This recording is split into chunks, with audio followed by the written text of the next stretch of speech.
Now, the latest ITV News from Granada Reports with Lucy Meacock and Rob Smith.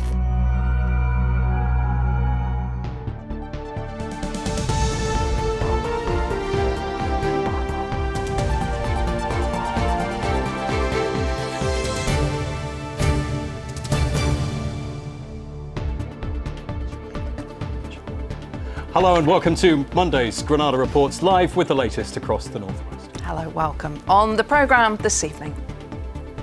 Mistake after mistake was made and precious time was allowed to ebb away whilst John needed urgent hospital treatment. The family of John Atkinson, who may have survived the Manchester Arena attack with quicker medical care, issue a statement rejecting an apology from a senior paramedic. Misunderstood for so long, a special report into the increasing number of adults being diagnosed with ADHD. Fury's already celebrating and the fight is all over. What's the story? Sporting glory, how Tyson Fury and St Helens men and women made it a weekend to remember. I do it all myself. Do you really? Yeah, I do my own hair, I do my own makeup, I design my own clothes. She did go to the ball. Some free beauty advice from the one and only Dame Joan Collins. And in the weather, autumn is peeping through now and showing its colours wherever you look. But will the weather be as colourful this week? Join me later for all the details.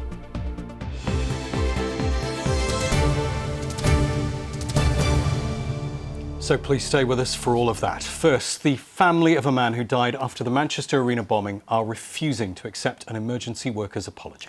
A senior paramedic from North West Ambulance has already said sorry at the Arena inquiry for any decisions he made which may have affected John Atkinson's chance of survival. But in the last few hours, John's family say he was, in their words, badly let down by some of the emergency services. They say precious time was lost before he got treatment. The latest from our correspondent, Amy Welch. John Atkinson always put others first, but in his final moments he was left bleeding on a cold train station floor. And his family say he was failed by the people who should have saved his life. We have so many questions that we hope the inquiry can help to answer. We lost our beloved John to an appalling atrocity, and precious time was allowed to ebb away whilst John needed urgent hospital treatment. John was carried out of the arena on a billboard which started to break, but it was nearly an hour before he was seen by a paramedic, an hour and a half before he was taken to hospital. And 30 minutes after his first medical assessment, John still wasn't in an ambulance. Would it also be a fair analysis that as the minutes ticked by for John, it reduced his chances of survival? Yes. John also said to you, "Don't let me die." Yes. At the time when I said to him I wouldn't, I thought then that his chances of survival were absolutely slim. I wasn't going to tell him the truth because it's just not what you do. You provide comfort to people like that. But it was the kindness of strangers who provided the greatest comfort to John. Today his family thanked the man who used his wife's belt as a tourniquet round John's leg for giving them a glimmer of hope in their darkest moments. But while a member of the public was helping, where were the paramedics? The ambulance service have always stood by their decision to only send 3 into the scene of the blast because it wasn't safe. And last week, the most senior paramedic at the scene said sorry. I am truly sorry if any decision that I made, any decision, impacted on his survivability. But today, John's family said that apology wasn't accepted. We heard the apology last week from Mr. Smith from the North West Ambulance Service. We cannot accept this apology. Actions speak louder than words, and we want to see what actions are taken to ensure that this never happens again. Today, the chairman of the inquiry paid tribute to a man who always made people laugh. But John's family say their lives have been shattered, and knowing he may have survived makes the pain of a world without his laughter all the greater. Amy Welch, ITV News, Manchester. And of course, we're following all of the developments in that inquiry as it continues. Well, next tonight, some school children and teachers are being told to wear masks again. Education leaders in Trafford say cases are rising and they're trying to push down the numbers. Parents are also being asked to cover their faces when picking up or dropping off. The measures will be in place for at least 4 weeks. Sarah Rogers reports from a school in Timperley. So when pupils are walking around schools now in Trafford, the advice is it's masks on. However, when they get to class and they sit down, the masks can come off. Now, here at Wellington School, they've been doing relatively well. There's around 40 pupils off at the moment and a few numbers of staff. I'm here with the head teacher, Stuart Bealey. Does this feel like, oh, here we go again? You know, how was today? More rules back. Indeed, so. I think when we came back in September, we weren't naive enough to think that things were going to be back to normal entirely. We expected some disruption during the course of this year. I think the measures we've been recommended today by Trafford Public Health make some sense. They are minimal, and hopefully they'll have the impact of not leading to further, more severe measures further down the line. But as soon as children come in and they sit with the mates, or you know, when they finish school, the masks are straight off again. Yeah. So will this work? To a degree, I think the whole point is it's about reducing the risk, reducing the spread, not by eradicating it entirely. The main aim is to keep young people in schools, of course, and keep our communities safe, and that's the intention. One would hope that these measures will work, and the extra testing at home, of course, and subsequently we won't have to move to those more severe measures down the line. And God forbid there should be another school closure, because we don't want to go back to the days of 2020, do we, of course? Well, that's it. You spoke about closures, but we know you're doing well at the moment. Things can just suddenly change. Yes. Can you envision having to close again? Should you be closed? Hopefully not. Hopefully not. Touching everything crossed. As you said before the introduction, we've had a good time of it so far, with a vaccination programme rolling out amongst 12 to 15-year-olds. With measures like this, all being well, will avoid further deterioration in the winter months. And of course, over the last few weeks, we've started to see some glimmers of hope, with numbers dropping a little bit in schools of late. Well, thank you very much for joining me, and yeah, good luck. There are 29 outbreaks across Trafford. That's why these measures have been brought in, and health bosses are hoping that this will be enough to bring those numbers down and be able to keep schools open. But we do know we are heading into that winter period where cases are likely to rise. Sarah Rogers reporting there. There's anger tonight over reports the government may be about to significantly water down commitments to improving rail travel across the north. At the moment, the government's still officially committed to HS2, the high-speed link between London and the north, and Northern Powerhouse Rail, that's upgrading links between Liverpool, Leeds and the northeast. The Department for Transport says it'll soon outline more details, but reports emerged at the weekend some key features may be ditched to save money. The Prime Minister has waited, hasn't he, till the Tories have left Manchester before this devastating link to the Sunday newspaper. And whilst he was in Manchester, he used phrases like levelling up and building back better. But then when he's given this specific chance to turn those words into action and to deliver what the government have been promising us for more than a decade, all we get is more delays, cancellations. Well, now to what experts say is a hidden condition that's been both missed and misunderstood for so many years in so many people. It's attention deficit hyperactivity disorder, more often known, of course, as ADHD. It's often diagnosed in children who struggle at school, but it also affects about 1.5 million adults. It can lead to a variety of mental health problems, including anxiety, the inability to focus on a task, fidgeting, the inability to sleep. In adults, even before the pandemic, the wait for a diagnosis on the NHS was up to 5 years. Anna Yosef has the first of 2 reports to mark ADHD Awareness Month. Catherine's always enjoyed being active. Lockdown meant she stopped going to the gym and started working from home. She became more forgetful, suffered from mood swings and had trouble concentrating. I thought there was something wrong with me, and I was like, why can't I do the job that I've always been able to do? Even writing like a short email would take me triple the amount of time. Sitting in a Zoom meeting for an hour was just really bad. So I was like physically like tap knees like this, or I'd get up, or I'd ask to go off camera so I could walk around the room. Everybody else around you was like, working from home's really, really good. I enjoy it, all these positives, and I'm just like, I hate it, and actually I'm really, really struggling. The 33-year-old decided to get professional help and was eventually diagnosed in July with ADHD, attention deficit hyperactivity disorder. She believes it's something she's always had, but changes to her routine and environment made it worse. We've just been put into environments that just aren't ADHD friendly at all. And I think for me, it exacerbated all of my symptoms to the point where I couldn't cope. Dave Twentyman's a stand-up comic. Being creative and impulsive is part of the job, but completing day-to-day tasks has always been more of a challenge.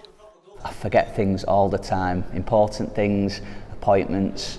I'm a bit of a shambles when it comes to finances, anything with paperwork. I find it very, very overwhelming, and I've always been like this. Dave's partner suggested he get screened for ADHD after noticing he was struggling more during lockdown. So what difference did a diagnosis make?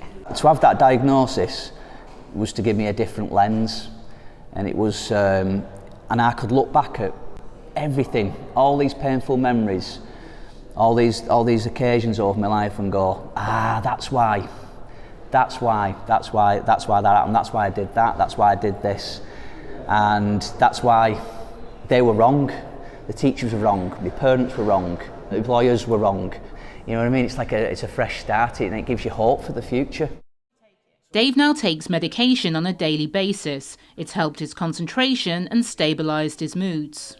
So, are you okay for me to pop the headband on? Yeah, let's go for it. Okay. Dave and Catherine got help from the ADHD Foundation in Liverpool. It's one of only 2 charities in the country to offer ADHD screening for people aged 16 to 60. They're experiencing an unprecedented demand. While ADHD is often seen as a childhood condition, there's been an increase in the number of adults being diagnosed. 1 in 20 adults is thought to have ADHD, and if left unmanaged, it can affect your work, your education, and your relationships. It's very difficult to get a diagnosis as an adult in the UK on the NHS. In many parts of the country, the waiting lists are over 5 years. And if you're in crisis and you're looking for a diagnosis, you're looking for answers, then it's going to be very difficult, isn't it, when you're then told, I'm sorry, you're going to have to wait 5 years for somebody to help you. So for many people, unfortunately, at the minute, it is about seeking a private assessment. But again, it's not just about medication. It is about understanding what it is and understanding all those different things that you can do to help you manage it successfully. Catherine's back in the gym 5 days a week and back with her colleagues in the office. Her diagnosis has helped make sense of the past and allowed her to take control of her future. Anna Yosef, ITV News. And if you're looking for more information about ADHD, go to our website, itv.com/Granada. Yeah, fascinating report, and we have another one for you tomorrow night. Well, next to the 3 dads walking 300 miles together for a cause, very sadly, which unites them all. Yeah, all 3 men lost their daughters to suicide, but they're trying to raise awareness and money in the hope of preventing any other families going through what they have. Yeah, they're going from Cumbria to Norfolk, and they're calling their effort 3 Dads Walking. Our reporter Paul Crone caught up with them in Lancashire. Yes, here we are in the beautiful setting of Dunsop Bridge. We have been all over the Trough of Bowland looking for our 3 walking dads. The other 2 are just having a coffee. We've got Mike Palmer here. You're a firefighter from South Manchester. First of all, where have you been today? We've been over the beautiful Forest of Bowland. How are the legs, Mike? They're okay, they're holding up, yeah, no blisters yet. No blisters yet. No. Tell us basically why you're doing this walk. We're doing this walk to raise awareness for a charity called Papyrus that runs a hope line for young people who are falling out with life, who are thinking of suicide, and also their family, friends, concerned others, basically, who can ring this hope line and get help immediately. But also we're raising awareness, we're promoting open and supportive conversation between young people and their parents, concerned others as well. You lost your daughter Beth to suicide. Yeah. Tell us a little bit about Bethy.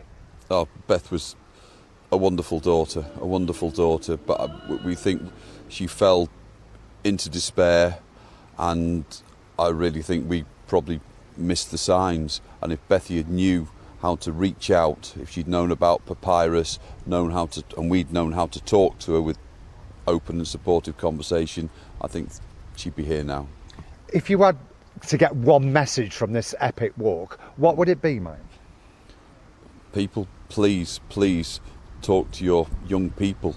You know, I know it's difficult, but if you can't talk to them or they can't talk to you, please push Papyrus Hope Line, because it is a first call that could save lives. Now, you've been all over the Trafford bowline today, probably not bumped into too many people. Yesterday and Saturday, what's the response been like? Oh, the response has been marvellous. We've met so many people with so many stories, you know, heartbreaking stories, but they're really reaching out. But it just shows you how wonderful people can be. You know, Has it helped being with Tim and Andy, your other walkers? Has that actually helped you, Mike? Oh yeah, they're wonderful support. Unfortunately, we belong to the same club. You know, we're playing on the same team now, but you know, we understand each other, and yeah, they're great guys. How are you at the end of each day? Okay, tired, and we need to look after ourselves. You know, eat properly, but you know, people have provided lodgings along the way and food, and oh wow. Brilliant. OK, Mike, well, listen, you've got another couple of miles. It won't be long before it starts. Look after yourself. Have a safe journey. Another 20 miles tomorrow, as we've heard, and 20 miles after that, and 20 miles after that. But we will keep you in touch of the three dads' epic walking journey. Yeah, thanks, Crony. What a great effort by them. Brilliant. And of course, there is help available if you are struggling.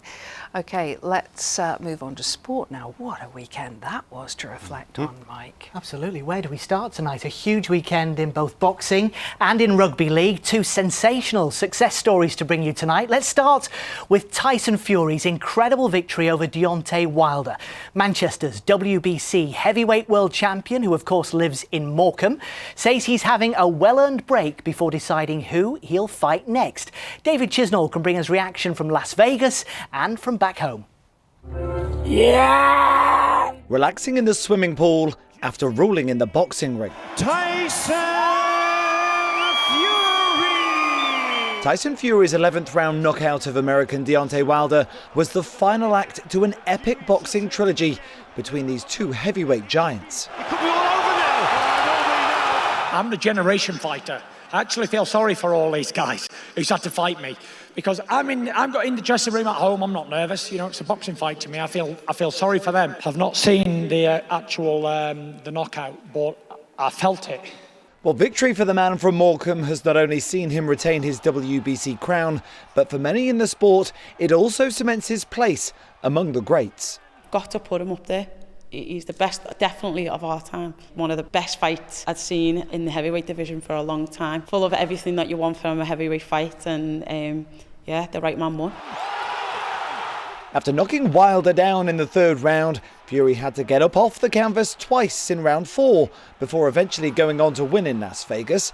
But motivation to beat the American runs deep. Shot going out to the big bronze bomber, Deontay Wilder.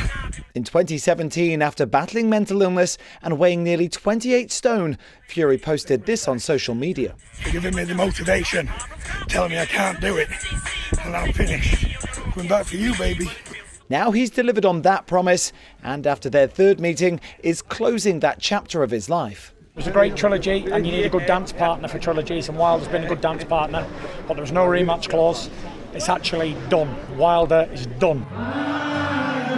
While Fury is busy enjoying his success, talk has already begun about potential future opponents. Among the names being mentioned are fellow Brits Anthony Joshua and Dillian Whyte, as well as Ukraine's 4-belt world heavyweight champion Alexander Usyk. I'd love Tyson Fury now to vacate the WBC belt. I'd love Usyk to give the belts up, and I'd love Tyson and Usyk to go at it, to be the number one. Tyson Fury, Old Trafford, Theatre of Dreams. He's a big Man U fan, and that's where it needs. It's been long overdue. Well, Fury's fans were unable to fly out to Las Vegas because of America's travel ban, so whoever he fights next, they'll be hoping it's a homecoming on home soil. David Chisnall, ITV News. Well, back home, it was billed as the Battle of Liverpool, and it was Liam Smith who triumphed. The former WBO super welterweight champion beat fellow Liverpudlian Anthony Fowler in front of a packed M&S Bank Arena. It was all over in round 8. Well, next to Rugby League and the all-conquering Saints, St Helens won the Super League Grand Final for a third straight year over the weekend, while the club's women's team won their Grand Final to complete a treble of trophies for them this season. Chris Hall reports. And St Helens are the Betfred Women's Super League champions. There are 6 pieces of silverware in domestic rugby league. 5 reside in St Helens. For the men, the Challenge Cup is complemented by the Super League trophy, which stays in their possession for the 3rd year running. Lost for words, three times. It's special, innit? And you know, we just never stop trying hard for each other. We work hard, and yeah, we've got lads full of confidence. So, it's good. It's good. At Old Trafford, St Helens were both making history and blocking it, equalling Leeds Rhinos' record of 8 Grand Final wins by stopping Catalan from becoming the first French club to take the title. The Dragons, who pipped Saints to the league leaders' shield, held a 4-point lead with 15 minutes left until Kevin Naigama scored his 2nd try of the game. Like him, Lachlan Coote was in his final St Helens appearance. His last goal kick was the perfect leaving present. Well, it's just unbelievable. And that's what it's for. You know, they support us throughout the whole year through losses, wins, everything, draws. And then to come out here and do it in front of them again at Old Trafford. What a finish. What a way to finish. Not just this win, but this last 3 years, you know, we've worked so incredibly hard, and we just have to pay tribute to these boys and the coaching staff. We have a special group here, and you know, this will go down as the greatest rugby league memories ever for me. The only team to better St Helens this year are St Helens women. They completed an unprecedented Cup, Shield and Super League treble with a thumping 28-0 win over Leeds. 6 tries, giving a record crowd of more than 4,000 plenty to cheer as this rapidly developing competition completed its 4th season. Oh, it feels amazing, and to get the treble is even, I'm speechless. Please give it us for a good 40 minutes, and it was hard, and you know, it could have been anyone's game, but that's what you want in a grand final. Amazing. Absolutely incredible. I'm on such a buzz. We've just got such talent across the board in Saints, and I think we want to go one better next year and win the treble and also win the World Cup, definitely.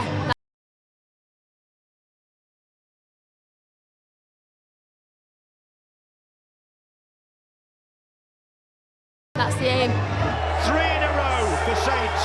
The three-peat is achieved. No team has won 4 straight Grand Finals. The challenge next year is huge, but for now, when the Saints go marching in, they're marching out with a trophy. Chris Hall, ITV News. Yeah, what a weekend for St Helens. Well, there was plenty of drama on the football pitch too as Manchester United faced Manchester City in the Women's Super League. City's Georgia Stanway issued an apology after being sent off for this challenge on Leah Galton in the first half at Lee Sports Village. After taking the lead, City then found themselves 2-1 down with 15 minutes remaining when United's Alessia Russo fired home. But the Reds just couldn't hold on. Ellen White's 79th minute goal meant it finished 2-2. Finally, it's the best of luck to Manchester's Bellevue Aces. It's the first leg of the Premiership Grand Final tonight. The Aces are taking on the Peterborough Panthers at the National Speedway Stadium in Manchester, with the second leg on Thursday. The very best of luck to the Aces. That is your sport. Yeah, that's going to be an exciting night. Thanks, Mike. Good luck to them. Now then, we're pleased to report that one of the North West's most inspirational charity balls has returned after the pandemic. And how? It raised a record-breaking £750,000. Amazing sum. The event's organised by entrepreneur Michael Josephson, who transformed his life and became a millionaire after trying to take his own life 20 years ago. Yeah, very well done to him. It raises money for children's charities with a fabulous lineup of celebrities, including this year the incredible Dame Joan Collins. Our entertainment correspondent Caroline Whitmore mingled with the stars. Out for the night. How nice is it to be out? If we're going out for the night. It's one of the first nights we've been out. It feels really exciting, a bit giddy.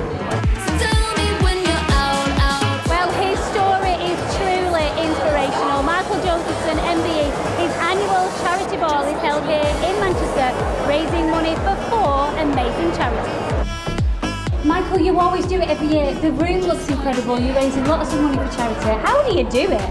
with about 4 hours sleep a night. I mean, this has been the hardest one yet. Look, COVID, we've changed the date 3 times, we've moved venue. This year we're supporting Variety, the children's charity, Wigan Youth Zone, Madlow Youth Zone and Teenage Cancer Trust. And Madlow is Oldham spelt backwards, did That's you know right, that? yeah, it's fantastic. I love that. What a trooper! Your story is so inspirational. I had a traumatic childhood, upbringing with abuse. In 1998, I tried to commit suicide and jumped off a bridge and broke every bone in my body. Miracles can happen. Thank you, everyone. Dante, I've missed you. I missed you too.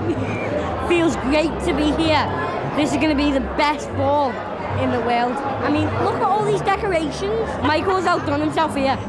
I wouldn't have been able to get here if it weren't for Michael getting me the new tri-ride. I would have been stuck at home. And are you still an ambassador for Variety, the children's charity? Now and forever. What a lovely night. I mean, it's great to be back out, and Michael is the most amazing man. That is the sparkliest bandage I've ever seen. Fractured my wrist about 4 weeks ago, so I've got to keep this on for another couple of weeks. You see, and I get all the blame sometimes, Well, but that's from hitting me. No, it's not. I fell over. Got to talk to me about the new Dancing on Ice. new There's some series, good people in there. Some great people. Bez, Sally from... What? And I get to train all of them. Dame Joan Collins is going to be in the radio. Don't even. I am. Like, I need to get a selfie with Joel.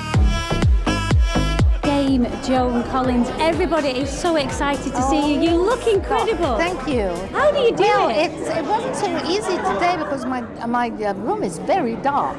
So I do it all myself. Do you really? Yeah, I do my own hair, I do my own makeup, I design my own clothes. Yeah, it's easier that way. As my mother said, if you want something done, it's best if you do it yourself, makeup artist, and they will come and they will work on my face for an hour and a half. It takes me 20 minutes, and I will look like a clown. Yeah. So sorry. He's not sorry at all. Two dames together. I'm lucky enough to be a close friend of the Dame, and even I get excited. Can I just say the Dame? I love this joke. Yeah, and also people should be more reverent. I mean, the Dame is something. No, it's very special. Come on. I thought there was going to be a row then. I was going to say she's good at a cat fight. Oh, I know, don't I know? We hope to raise a lot of money tonight. I'm auctioning off my jewellery. At £15,000 gone. Enjoy the night. Thank you, Caroline. I'm hoping this evening can end the night with a 5, so let's hope a miracle can happen this evening. And a miracle has happened as Michael raised a staggering £750,000. Absolutely brilliant. Well done to Michael and everyone who supported that. I do my own hair and makeup. I don't end up looking like Joan Collins. What's going wrong, Rob? I'm not saying a word. Here's the weather. Now that is brew weather. And only boiling what she needs. United Utilities sponsors ITV Granada weather. Big up you, sis. Hello there, very good evening to you, and I hope you've had a great start to the week. We certainly have, just by looking at your photos. What a glorious shot. It's a shame I've got to stand in front of it, really. But they take us right the way through from sunrise this morning, through the morning and afternoon around the region. Gin clear skies for many of us. When that sun came out, it really was absolutely glorious. And it looks like we're in for more sunshine and settled weather for the rest of the week as well. Temperatures at the moment are a smidge above average, a couple of degrees above average, but it will turn cooler by weekend. So what's happening? Well, let me show you. High pressure's been in charge today, but this warm front to the north is going to slide southwards overnight tonight and into tomorrow, giving us a cloudier day tomorrow, but it pulls away eastwards on Wednesday. Then on Thursday and Friday, this cold front from the north drops southwards, bringing us a cloudier, breezier day on Thursday. But once it clears, the high pressure tucks in again, bringing back the sunshine for the weekend and the settled weather as well, but also some cooler temperatures. Rewinding to the next few hours, and this evening it's going to be mild. It's going to be quite cloudy. There is the increased risk of a spot of rain at the coast or over higher ground as well. Largely temperatures into double figures and dry too for many of us, but over the tops we are expecting temperatures to just be into single figures, a bit cooler there. Sun's up tomorrow at 7:32, sun sets at 6:22, and tomorrow's going to be a much cloudier affair than today was. Lots more cloud, lower level cloud, less in the way of sunshine, and temperatures just down on today's values. So all of that greyness will actually feel like it's quite an overcast day and a bit cooler as well, and it will be a little bit cooler. More in the the way of sunny spells on Wednesday. Thursday, cloudier and breezier. Once that front clears on Friday, though, sunny, but still a little bit down on temperatures. Bye-bye. United Utilities sponsors ITV Granada weather. 2 sugars, please. Oh, lovely. Thanks, Emma. We're a bit giddy tonight because we're back together. How nice is that? We're sitting Very close. nice. It's all good. PCR tested, of course. Oh, absolutely. I knew you'd be worried about our safety, so we thought we'd better tell you Thoroughly that. pleasant experience, that, isn't it? I feel like I've got a friend back. Thank you. Yeah. And thanks very much for watching. See you tomorrow. Bye-bye. Have a good night. Bye-bye. Thank you. We can have more sticks shoved up our noses.